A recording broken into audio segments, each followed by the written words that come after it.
Howdy, it's Missionary Mike again. In Madagascar, kids go to school just like you.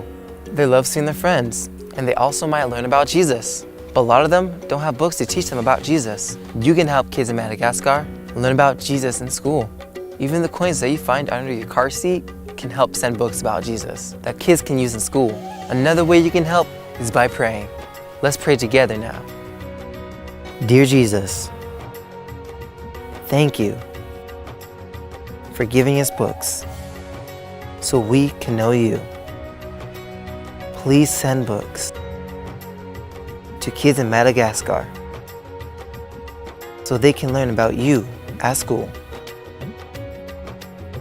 Amen.